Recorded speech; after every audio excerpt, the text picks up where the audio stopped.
My name is Jeanette, and if you've ever walked into a room where your family barely looked up, you'll understand me. For years, my place at the table has felt smaller, quieter, almost invisible. They'd smile politely, pass the dishes around, and talk as if I wasn't even there. At first, I thought it was just me being sensitive. Maybe I was imagining it. But then came last Thanksgiving. They didn't forget to invite me. They chose not to.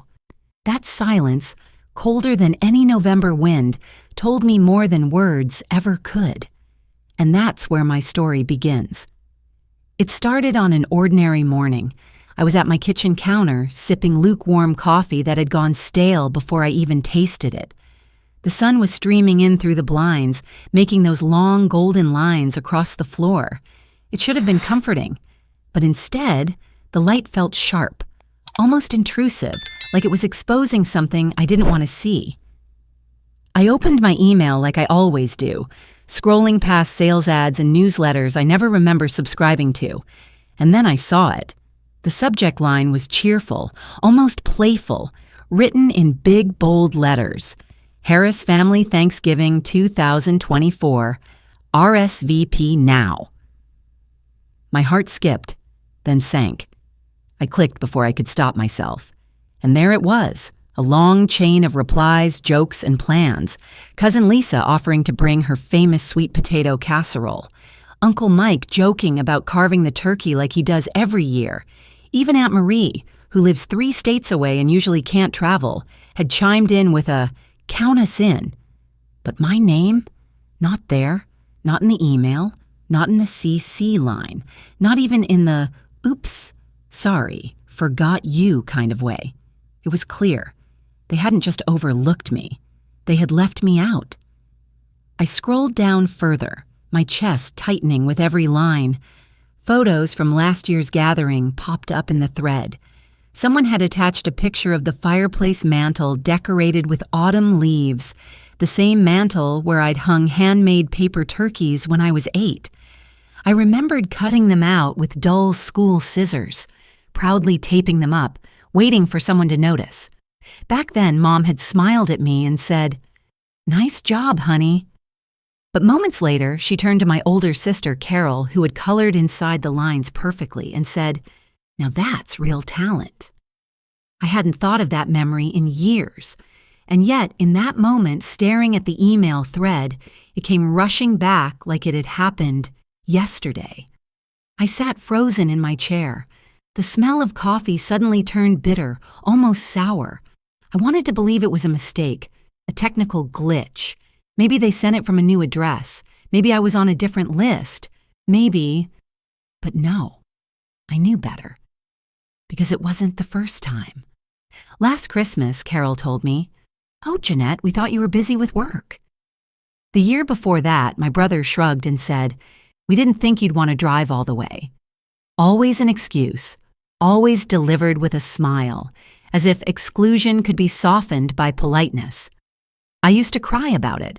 I used to sit on the edge of my bed, phone in hand, waiting for a call that never came. But that morning, sitting at my kitchen counter, I didn't cry. I didn't throw the mug across the room. I just felt heavy, like the air itself had grown thick. The framed picture on my wall caught my eye. It was of Grandma's lake house, the place where we'd spent so many summers when I was little. I remembered running barefoot across the dock, the planks warm under my feet, and Grandma holding my hand as I leaned too far over the edge to see the minnows darting below. She always made me feel seen. She'd save the biggest slice of pie for me, whispering, "Don't tell your cousins." She'd slip a seashell into my pocket after long walks by the water, saying, "Keep this, Jeanette. Whenever you feel forgotten, hold it. Because I see you." I walked over to the bookshelf, pulled out a small box tucked in the corner, and opened it. Inside was one of those seashells, smooth and pale, with a faint pink spiral. My throat tightened. That seashell was the one thing that still connected me to a feeling of being loved without condition. I sat with it in my hand, staring at the email again. dozens of names, inside jokes, plans for games and songs around the piano. And me, missing, erased. And then it hit me. This wasn't about forgetting. This wasn't an oversight. This was a choice they had made again and again. I closed my laptop slowly, almost ceremoniously, as if sealing away the weight of their decision, and I whispered out loud, though no one else was there to hear it. Not this time. Not this time would I sit by the phone, waiting. Not this time would I make excuses for them. Not this time would I accept being invisible, because something had shifted. Holding that seashell in my palm, I realized I didn't need their invitation to belong. I had my own place, my own voice, my own story. And this year, I wasn't going to beg for a seat at their table. I was going to build my own. The seashell sat in my hand like an anchor, pulling me back to who I had been before their silence taught me to shrink. For years, I had let their choices define me.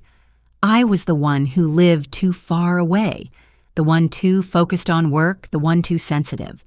But holding that seashell, I realized the truth. They hadn't defined me. They had diminished me. And I had let them. Not anymore. I stood up and walked across the room, the morning light now falling on the stack of unopened envelopes on my side table. Bills, flyers, a letter from the local community foundation. I flipped through them without thinking, then stopped at one envelope with a familiar logo, a real estate firm. My heart gave a small, unexpected jolt. A week earlier, I had saved a listing online, half out of curiosity, half out of nostalgia. It was for Grandma's old lake house, the place where summers had meant fireflies and laughter before everything became complicated. The house had been sold years ago after she passed, when no one could agree on what to do with it. Back then, I had been outvoted, overruled, silenced. It's too much work to keep it, they had said. No one has time to maintain it. But now, the house was back on the market. I sat down again, seashell still in my palm, and opened my laptop. My fingers trembled as I typed the address into the search bar. There it was, glowing on the screen. The lake house with its wraparound porch and peeling white paint. The dock stretching out into the water like an invitation. The window seat in the living room where Grandma used to knit while humming old hymns. I could almost smell the cedar planks, hear the creak of the floorboards at night, feel the cool air drifting in through the screen door. And suddenly, a thought took root. What if I didn't just remember the house? What if I brought it back into my life? The idea was absurd, reckless, and yet it was the first thought in years that made me feel alive. I had worked hard all my life, saved more than I ever spent. Promotions, late nights, missed vacations. All those sacrifices had built a quiet security I rarely celebrated. For what? For a family who pretended I wasn't there? I opened my bank app, scrolling through the numbers. Savings, investments, retirement accounts. The totals glowed back at me, solid, steady. For the first time, I saw them not as numbers to hoard, but as possibilities. "Let's just see," I whispered. I clicked the button. Contact agent. A small form popped up. Name, email, phone. My fingers hovered over the keyboard. I could almost hear Carol's voice, sarcastic and dismissive. "Jeanette, you?" "Buying property? Don't be ridiculous," I typed anyway. Send. The confirmation email arrived instantly, like a spark catching fire. My breath caught.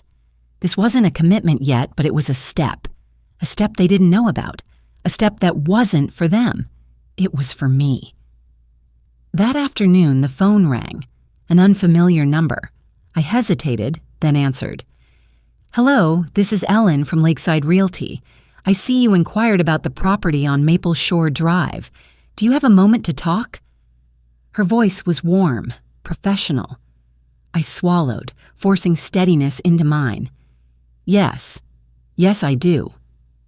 We talked for 15 minutes. She described the condition of the house, aged but solid, in need of repairs but full of potential.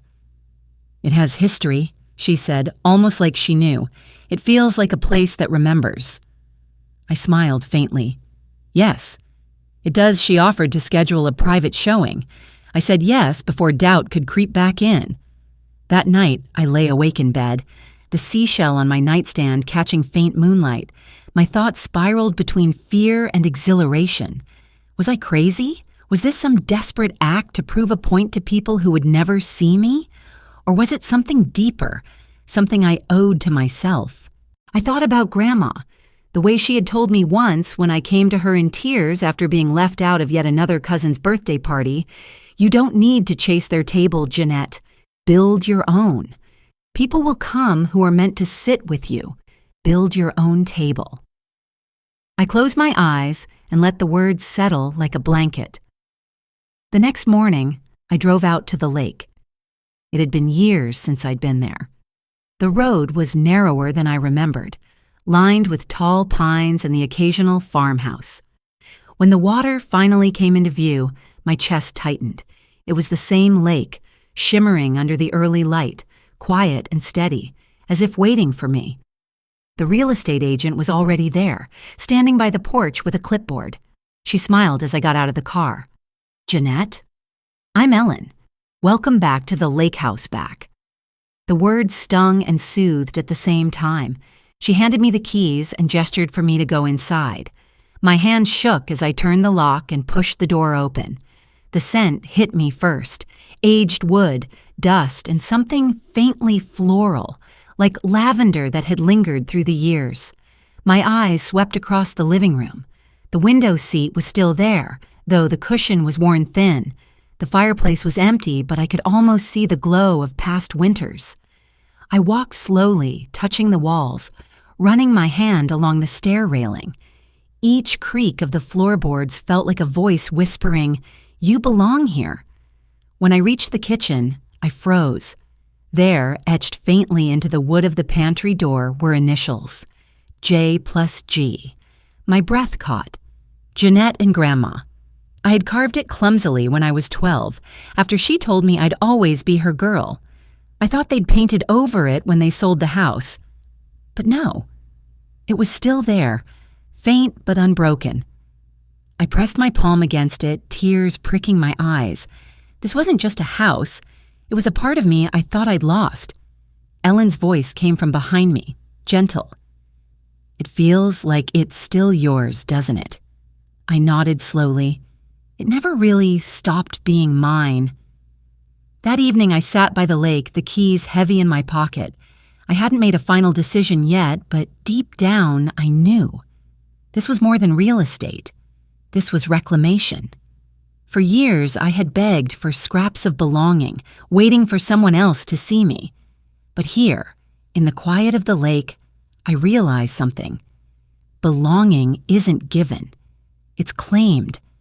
And maybe, just maybe, this Thanksgiving wouldn't be about waiting for a call that never came. Maybe it would be about unlocking this door, setting a new table, and finally living the truth Grandma had left me with. Build your own table. And I would. The papers came in the mail 2 weeks later. A neat packet bound with a clip, the title bold at the top, Transfer of Ownership, Maple Shore Drive. I sat at the kitchen table, the seashell beside me, as I traced the letters with my finger. My name, my signature, my house. It didn't feel like triumph. Not yet. It felt like a weight settling into place, like something that had always been mine was finally back in my hands. I didn't tell anyone. Not my co-workers, not my neighbors. I didn't post about it, didn't call my siblings to gloat. I kept it quiet, like a secret waiting for its own time. But inside, I knew the silence wouldn't last. Not with Thanksgiving around the corner. On the morning of the holiday, I drove to the lake early, the trunk of my car filled with simple groceries. A turkey breast, potatoes, cranberries, and a pumpkin pie from the bakery downtown. Nothing fancy, just enough for me. I wasn't hosting a feast. I was simply reclaiming my place. The house greeted me with that same creak of the porch steps, the same smell of wood and memory. I I set the groceries down on the counter, humming softly to myself. For the first time in years, the day didn't feel like something I had to survive. It felt like something I could shape. And then, just after noon, the sound of tires on gravel broke the quiet. I froze. Through the lace curtain, I saw the familiar outline of cars pulling into the driveway. Carol's minivan, Mike's pickup, Aunt Marie's rental. One after another, like a parade of ghosts arriving uninvited. My chest tightened. Of course, they hadn't called me, they hadn't included me, but they had still planned to use the lake house, assuming it was theirs to claim. My hands shook as I set the dish towel down. I could have hidden. I could have slipped out the back door, driven away, avoided the storm. But no, not this time. I opened the front door and stepped onto the porch just as Carol climbed out of her van, her kids tumbling behind her. She looked up, confusion flickering across her face. "Jeanette, what are you doing here?" The others slowed, glancing at one another, unease spreading through the group. I took a steady breath. "I could ask you the same thing." Mike frowned, adjusting his ball cap. "We're here for Thanksgiving." Like we always are. I let the silence stretch for a moment before I spoke. "This house isn't yours anymore." Laughter bubbled from somewhere, nervous, dismissive. Aunt Marie shook her head. "Jeanette, don't start." "You know this is the family's tradition." I stepped forward, the deed papers tucked under my arm. "Tradition doesn't give you ownership. This house is mine now, legally, fully, and finally." Their smiles faltered. Carol's face hardened. "Yours? That's ridiculous. You can't just take it." "I didn't take it," I said softly but firmly. "I bought it. Fair and clean. The papers are signed. The deed is in my name." For a moment, the only sound was the rustling of leaves in the wind. Then Mike barked out a laugh, sharp and mean. "So this is what you're doing now? Playing landlord to your own family, trying to get revenge because you didn't get an invite?" I held his gaze, my hands steady. "This isn't revenge. It's reclamation. You left me out for years, but this house never did." Carol crossed her arms, her voice sharp. "You always make everything about you. Every holiday, every gathering. That's why we stopped including you. Too much drama."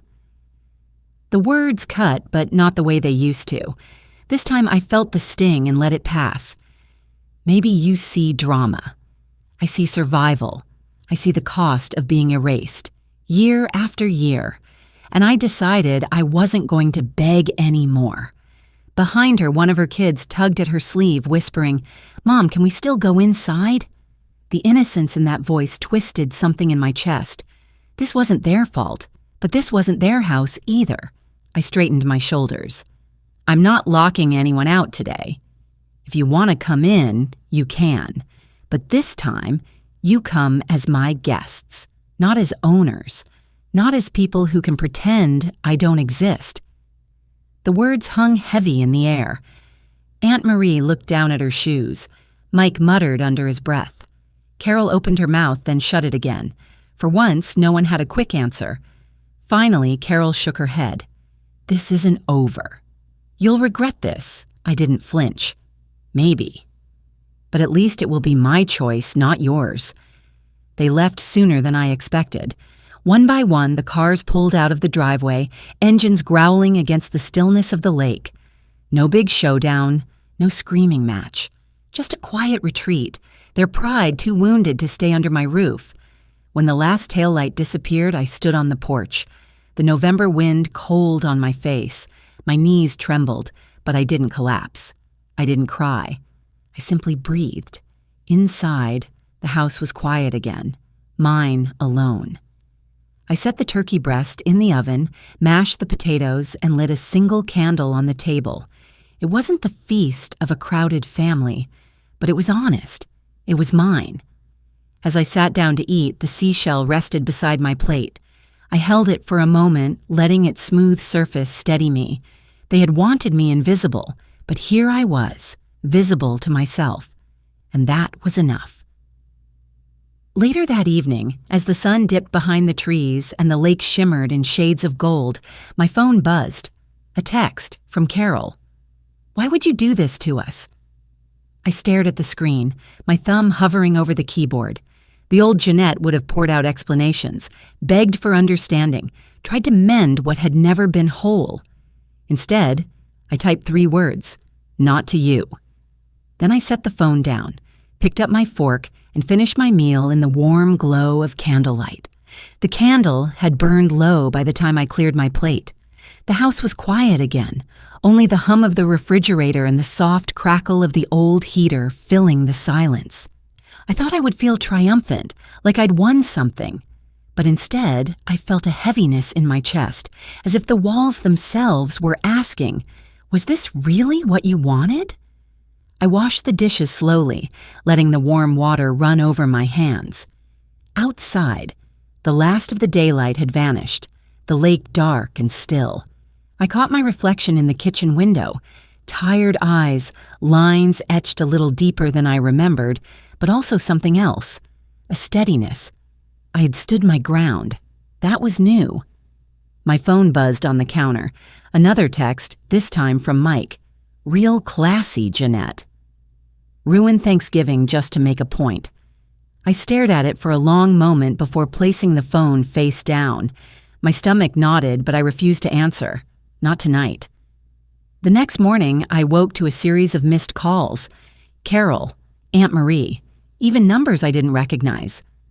I sat on the edge of the bed, the old quilt pulled tight around my shoulders, scrolling through the messages. "You embarrassed us. Grandma would be ashamed. We should have known you'd pull something like this." Each line cut in its own way, but I noticed something too. Not one of them asked how I felt. Not one of them asked why. It was all accusation, all blame, as if my mere act of existing outside their script was an offense. I closed the phone and set it aside. For years, I had carried their voices inside me, replaying them until they felt like truth. But here, in the quiet of the lake house, I could hear another voice, the one I had silenced too long, my own. Later that afternoon, I bundled up and walked down to the dock. The boards groaned under my weight, just like they had when I was a child running barefoot. The air smelled sharp, like pine and cold water. I sat at the edge, my legs dangling, and pulled the seashell from my pocket. It fit perfectly in my hand, smooth and familiar. I closed my eyes and let the memories wash over me. Grandma's laugh, the way she'd nudge me with her elbow when I felt small, whispering, "They don't see you now, but one day they will." She had been wrong about one thing. They still didn't see me. But maybe that was no longer the point. The point was that I saw myself. On the second night, the backlash spread beyond texts. A cousin I hadn't spoken to in years posted on Facebook, "Can you believe some people think owning a deed makes them better than family? Sad." The comments piled up. Some supportive, most not. Strangers chimed in. Gossip traveled fast. For a moment, I felt the old panic rising, that familiar need to defend myself, to explain every detail until someone, anyone, understood. My hand hovered over the keyboard.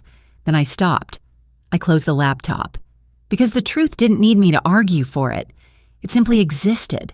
Still, the loneliness crept in. The house was quiet, the nights long. Sometimes I'd catch myself glancing at the empty driveway, half expecting to see headlights, an apology, a gesture of peace. But none came. Instead, what came was something slower, quieter, healing. I found myself cleaning corners of the house long forgotten, uncovering traces of Grandma, a basket of knitting needles in the attic, a recipe card tucked into a drawer, her handwriting looping across the page, apple crisp, extra cinnamon for Jeanette. Each discovery stitched me back together piece by piece. The house became less of a battlefield and more of a sanctuary. By the end of the week, I felt lighter. Not because my family had forgiven me, they hadn't.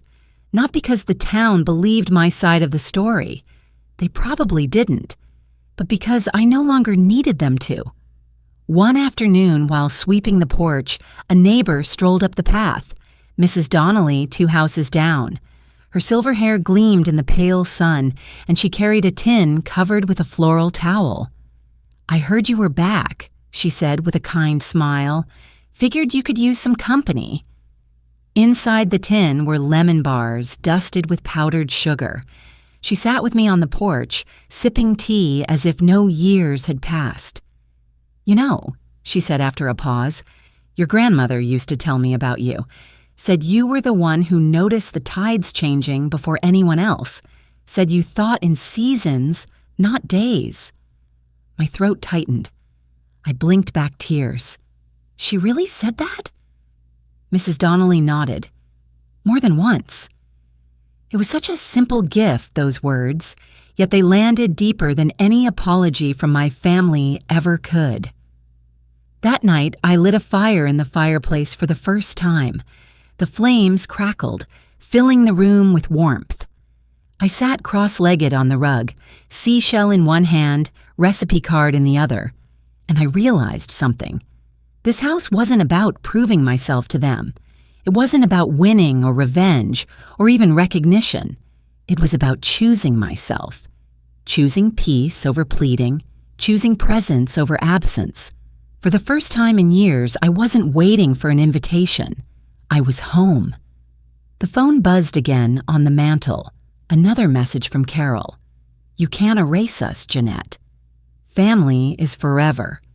I stared at it for a moment, then whispered to the empty room, "No. Family is what you nurture, not what you take for granted." I didn't reply. Instead, I reached for another log, fed the fire, and let the crackle drown out the noise of everything else. By the time the weekend ended, I stood at the edge of the dock once more, the lake glistening in the early sun. I held the seashell to my ear, the way I used to as a child, listening for the ocean that wasn't there. But this time, I didn't hear an echo of waves. I heard my own breath, steady, certain, free. And for the first time, I knew. This was the aftermath I could live with. Not regret, not shame, but peace. The first real snow came a week later. I woke to a blanket of white covering the pines, the lake rimmed with thin ice. The house looked softer under the snow, as if the years of conflict and silence had been tucked away beneath that clean, quiet layer. I stood at the window with a mug of tea, watching flakes drift past the glass. For the first time in decades, the word home didn't feel foreign on my tongue. In the days that followed, I created small rituals. Morning walks down the dock, even when the boards were slick with frost. Afternoons spent baking from Grandma's old recipe cards, the scent of cinnamon and apples filling the kitchen. Evenings by the fire with a book on my lap and the seashell always within reach. They weren't grand gestures, they were simple. But simple was what I had always craved. The texts from my family eventually slowed. At first, it was daily. Accusations, guilt, warnings of legal action. Then every few days. Then silence. A silence that no longer hurt. I had come to see it not as rejection, but as release. They had chosen their story, and I had chosen mine. One afternoon, as I cleaned out the attic, I found an old cedar trunk. Inside were remnants of summers past. Photographs, quilts, postcards yellowed with age. At the very bottom lay a folded piece of paper in Grandma's handwriting. It read, "For Jeanette. When the noise gets too loud, listen to the quiet. That's where you'll find yourself again." My throat tightened as I held the note. It felt like she had left it there just for this moment, knowing I would need it not years ago, but now. That evening, Mrs. Donnelly stopped by again with another tin, this time oatmeal cookies. She sat across from me at the kitchen table, her eyes kind. "You know," she said, "the house suits you. It feels steadier somehow." Like it was waiting, I smiled faintly. "I think I was waiting too." She patted my hand. "Don't waste time waiting anymore. Live it. That's what your grandmother wanted. Her words sank deep, and for the first time in a long time, I didn't feel like I had to defend myself or explain or justify. I just had to live. As Christmas approached, I decided to do something I hadn't done in years. I decorated, not extravagantly, not the way Carol used to with endless lights and garlands. Just a simple wreath on the door, a small tree in the corner, ornaments that I found tucked away in the attic. A few were ones I'd made as a child, paper stars, clay angels, the kind that would make most people laugh at their crookedness. But as I hung them on the branches, I felt pride. They weren't perfect, but neither was I, and that was okay. One night, I sat by the fire, the tree glowing softly beside me, and I realized something important. Healing wasn't about erasing what had happened. It wasn't about rewriting my family's choices or pretending the scars weren't there. Healing was about standing in the middle of all of it, the pain, the silence, the memories, and choosing to live anyway. Not louder, not angrier, just steadier. The lake became my companion. Some mornings, I'd watch geese skim across the surface, their wings beating the water into ripples. Other days, I'd sit on the dock with a blanket wrapped tight, breathing in the sharp, clean air. And slowly, I noticed something shift. My chest felt lighter. My laughter returned, tentative at first, then stronger. The house that once felt haunted by absence now echoed with presence. My own. On New Year's Eve, I took the seashell down to the dock. The sky was clear, stars scattered across it like spilled salt. I held the shell to my ear, listening not for the ocean, but for memory. I whispered, "I made it, Grandma." I finally built my own table. The wind carried the words across the frozen water, and for a moment I swore I could hear her laugh again, warm and steady. I placed the seashell on the railing of the dock, letting the starlight catch its spiral. Not to leave it behind, but to remind myself that I no longer needed to clutch it so tightly. I was no longer the forgotten girl. I was the woman who had reclaimed her own story. When spring came, neighbors began to drop by more often, a knock at the door with fresh bread, an invitation to the community potluck. They didn't see me as the woman who caused drama in her family. They saw me as Jeanette, the woman at the lake house, the one who planted herbs in the window boxes and waved at every passerby. Belonging, I realized, wasn't about being accepted into a circle that kept shutting you out. It was about finding, or creating, the circle that welcomed you in. One afternoon, I stood in the yard watching the new wind chimes sway on the porch. I'd fixed it with my own hands, stringing together pieces of driftwood and seashells I had collected along the shore. Its sound was uneven, a little rough, but beautiful all the same. And it struck me. Maybe I didn't need my family's apologies. Maybe I didn't need them to admit I was worthy of love, because I already knew I was.